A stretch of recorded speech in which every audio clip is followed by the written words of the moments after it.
should take it slow.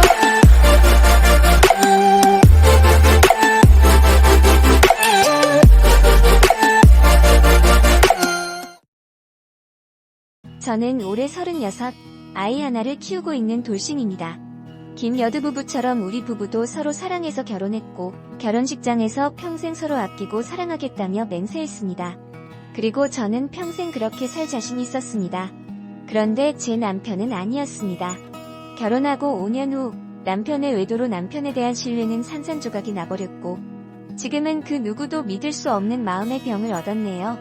하지만 어찌 한번 겪어야 할 일이라면 한 살 일이 젊을 때 잘 겪었다 싶고요. 제가 한 선택에 후회는 없습니다. 아마 다시 이런 일이 생기더라도 저는 똑같이 했을 겁니다. 저와 남편은 꽤 유명한 학원 강사였습니다. 저는 수학 강사, 남편은 영어 강사였지요. 우리 두 사람은 결혼까지 하게 되었습니다. 결혼하고 얼마 지나지 않아 아이가 생겼고요. 저는 아이 키우는데 집중하고 싶어 일을 그만두었습니다. 제가 일을 그만두어도 될 만큼 남편이 벌어오는 돈은 생활하기에 충분했으니까요. 학원가에 남편의 이름이 알려지면서 남편의 몸값은 점점 높아졌어요. 우리는 24평 아파트에 살다가 43평 고급 아파트로 옮겼죠. 너무 좋았어요. 이사하는 날 이웃들과도 잘 지내고 싶어 떡 대신 각 티슈를 돌리며 인사를 하러 다녔어요. 이웃분들 다들 인상도 너무나 좋으셨고 친절하게 대해주셔서 이사 참 잘 왔다 생각했어요. 이게 불행의 시작일 거라고 생각지도 못하고 말이죠. 그렇게 1년쯤 지나고 아이가 4살이 되던 해 아파트 바로 앞에 있는 어린이집에 아이를 보내게 됐어요. 우리 아이를 맡아줄 선생님을 만났는데 알고 보니 우리 바로 앞집에 사는 아가씨더라고요.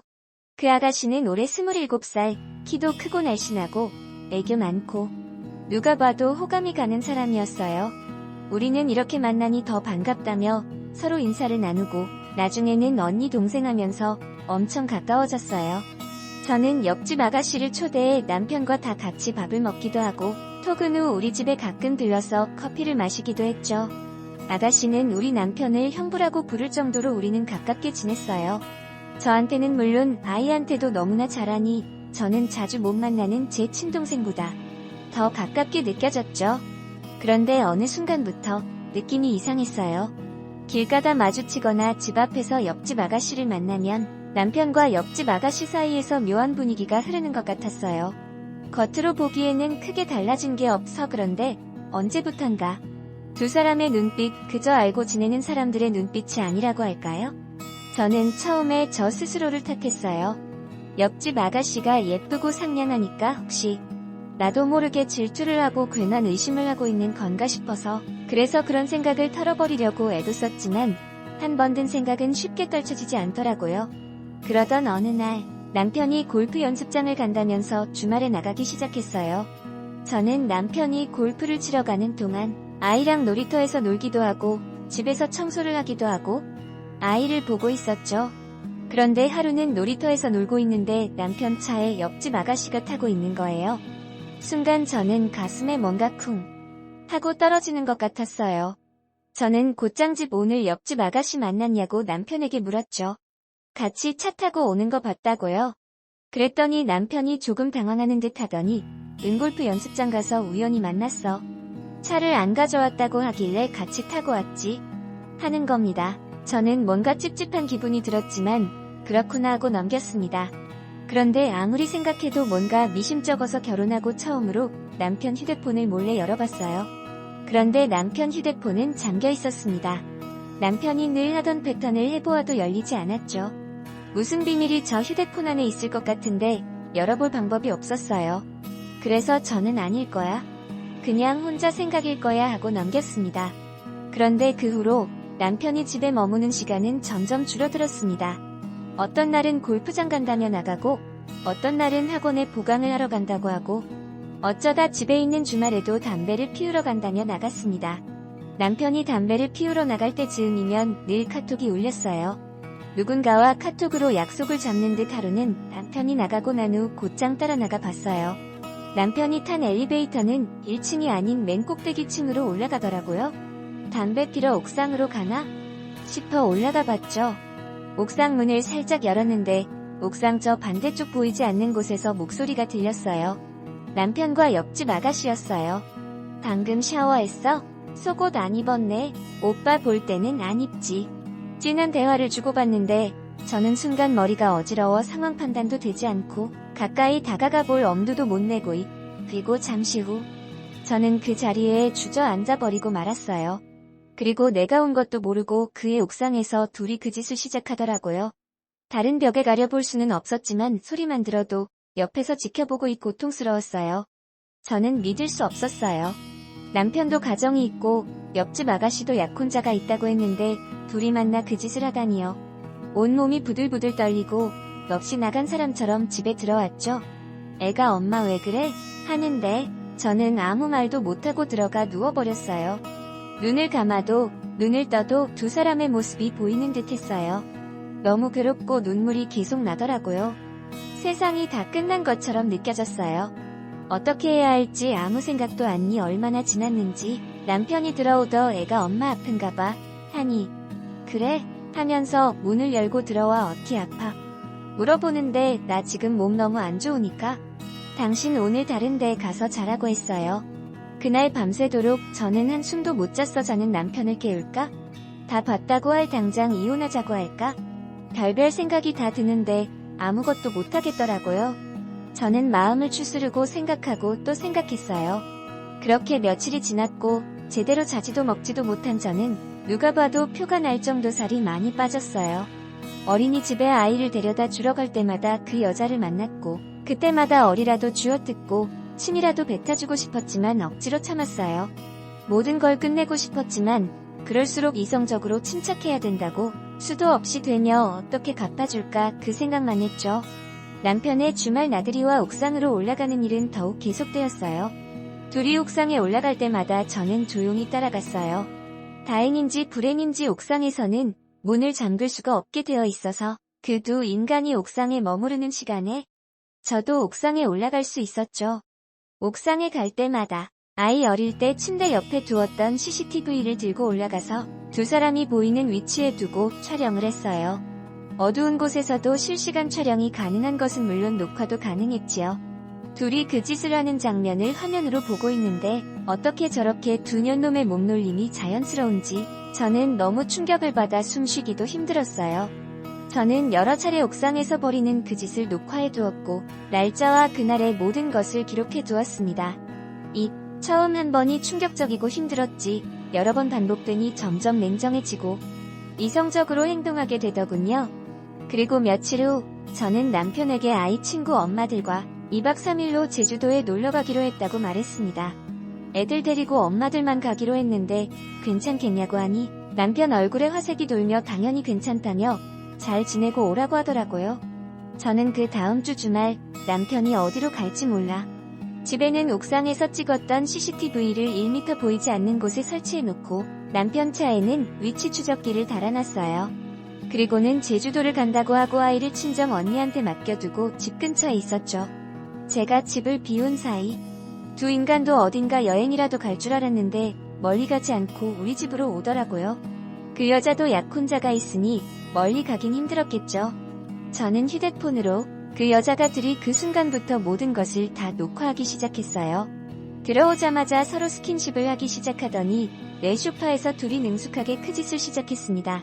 그 짓을 하는 모습은 아무리 봐도 적응이 안 되더군요. 저는 녹화를 계속하며 집으로 향해 그리고 비밀번호를 누르고 조용히 집으로 들어갔죠. 그리고 두 년놈 옆으로 다가갔습니다. 그 여자가 나를 먼저 발견하고는 저승사자라도 본 듯 놀라며 소리를 치더라고요. 남편도 너무 놀라서 어떻게 된 거냐며 당황해서 말도 제대로 못하더라고요. 저는 조용히 물었습니다. 내가 나간 사이 둘이 그러고 있었냐고요. 그 여자는 어쩔 줄 몰라 하며 옷을 찾기에 보기 싫으니 일단 옷부터 입으라고 했습니다. 그리고 둘 다 꼼짝하지 말고 그대로 있으라고. 만약 안 그러면 나 지금 바로 경찰에 신고해버린다고요. 그랬더니 정말 말도 잘 듣대요. 하는 둘이 미안하다며 실수라며 싹싹 빌기 시작했습니다. 그리고 얘기했죠. 둘이 조금 느낌이 이상해서 와봤다. 언제부터 그랬냐? 얼마나 나를 속였냐 물었죠. 그랬더니 오늘 처음이라고. 오늘 갑자기 이성을 잃어 이렇게 됐다고 남편이 입에 침도 안 바르고 거짓말하더라고요. 솔직히 다 얘기했으면 용서까지는 아니더라도 그렇게 비참하게 밟아주지는 않았을 겁니다. 그런데 뻔뻔하게 거짓말하는 걸 보니 도저히 용서가 안 됐습니다. 나도 사람 너무 좋아하고 믿었는데 너무 배신감 느끼고 눈으로 보고도 믿을 수가 없어. 어떻게 둘이 그럴 수 있어? 나 설마 했을 때 의심하는 나 자신을 미친년이라 생각했는데 오늘 확실히 알게 됐어. 내가 미친년이 아니라 내가 미친 년놈들이야. 잘 못했다고 용서해달라고 두 년놈 계속 싹싹 빌더라고요. 그래서 제기 지금은 아무 생각이 안 드니 어떻게 할지 생각을 좀 해보겠다고 했어요. 용서를 할지 다 끝내버릴지. 그리고 그 여자를 돌려보내고 저는 남편에게 물었습니다. 그 여자가 그렇게 좋았냐? 그랬더니 아니라고 정말 실수라고 남편이 그러더라고요. 그래서 제가 물었어요. 그럼 두 번 다시 이런 일 만들지 않고 마음 잡고 살 수 있냐고요? 골프도 끊고 담배도 끊을 수 있겠냐고요? 그랬더니 남편이 뭐든 다 할 수 있다고 하더라고요. 그래서 제가 말했어요. 남자가 결혼하면 누구나 실수로 바람 한 번은 핀다고 하더라고. 당신이 그럴 줄은 몰랐지만 당신도 사람이니까 실수할 수 있겠지. 나는 당신이 한 말을 믿을 거고 내 가정을 깨고 싶지 않아. 그러니 나를 안심시켜줘. 그랬더니 남편이 어떻게 하면 되겠냐고 하더라고요. 그래서 제가 말했죠. 이 집, 당신 차 모두 내 앞으로 돌려놓으면 믿겠다고요. 안 그러면 당신이 어느 순간 내 곁을 떠나버릴 것 같아서 나 너무 불안하다고요. 그랬더니 당신 좋을 대로 하라고 하더라고요. 저는 남편으로부터 집과 차를 다 내 명의로 한다는 약속을 받고 그 여자를 만났어요. 나도 우리 가정 깨고 싶지 않고 남편도 두 번 다시 너를 만나지 않겠다고 했다. 딱 한 번 실수라고 하니 너도 다 잊고 네 약혼자한테나 잘하라고요. 네가 이 집도 떠나고 어린이집도 떠나면 나도 모든 걸 잊고 없던 걸로 하겠다고요. 그랬더니 펑펑 울면서 정말 오빠가 그렇게 얘기했냐고 하더라고요. 그래서 저는 참지 못하고 따귀를 한 대 올렸어요.